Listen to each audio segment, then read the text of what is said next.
Well, the RBA minutes appeared to pour cold water on any imminent follow-up rate cuts. So what does this mean for portfolio positioning? Andrew Wilson from Pitcher Partners joins me now. So Andrew, what is your outlook for Australian investors for the rest of the year?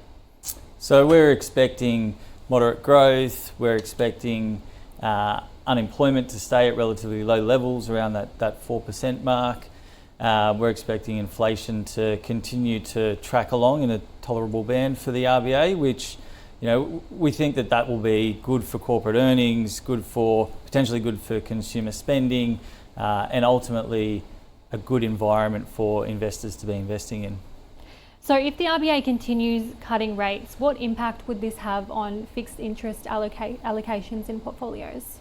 It really depends on the type of fixed interest allocation that you've got there. So for us, we've got two sleeves. The first sleeve is your traditional fixed interest investments, so Australian government bonds, investment grade corporate bonds, any of the longer duration fixed income assets.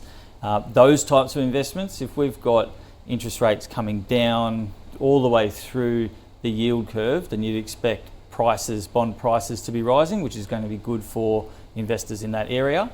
The second sleeve is your floating rate investments, and I saw that you just had Rob from Realm on. So those types of investments where as the RBA's cash rate comes down, you'd expect the total return on some of those funds to be coming down as well. But that can also be a good thing because your counterparty there, the borrower, it's easier for them to service the debt, pay the interest cost and repay the capital. And what impact would lower interest rates have on equity allocations in client portfolios? Generally positive, so irrespective of whether it's listed or unlisted, like your private equity. Generally lower interest rates, it makes equity markets more attractive relative to fixed income markets.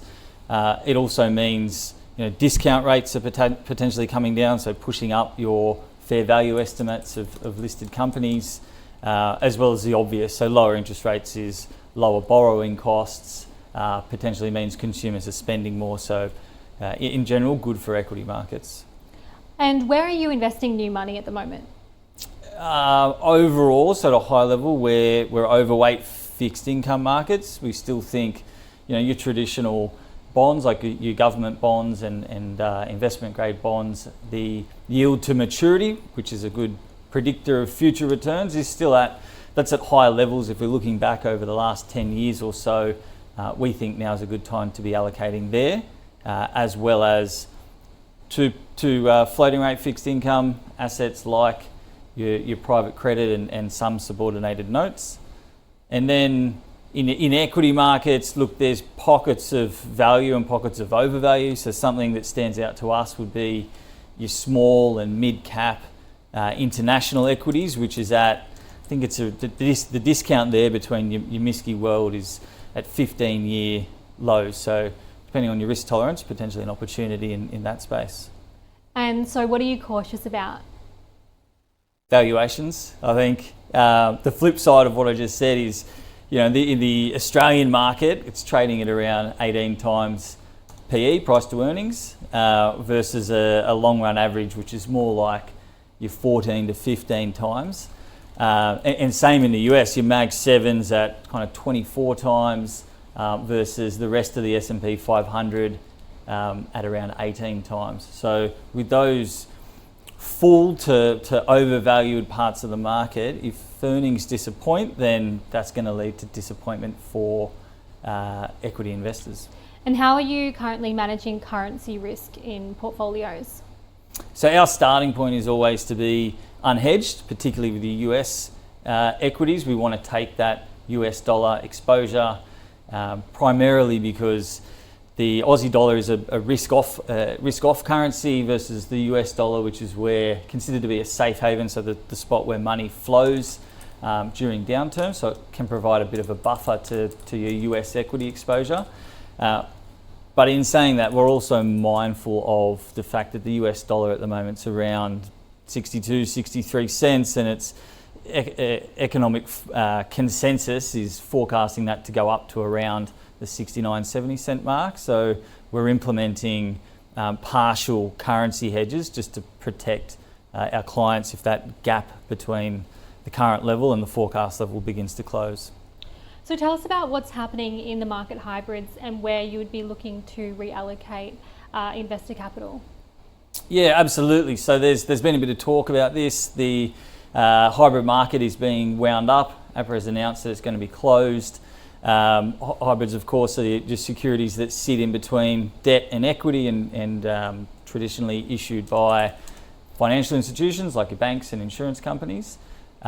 They've been very attractive to retail investors because they're easy to access and for the yield component. Where there's $43 billion or so of investor capital in that market that's got to find a new home. For us, we'll probably initially be looking in the fixed income markets for the reasons I mentioned before around the attractiveness of those two sectors and perhaps the private credit space. Maybe even something like, I saw Rob from Relmont and he mentioned the new LIC that they've listed, so perhaps a vehicle like that. So what are the key takeaways that investors should be looking towards for the rest of the year, keeping in mind of the geopolitical events at the moment? Yeah, so I think definitely keeping an eye on what Trump's doing. He's been quite unpredictable to date. The impact of tariffs is, no doubtedly negative.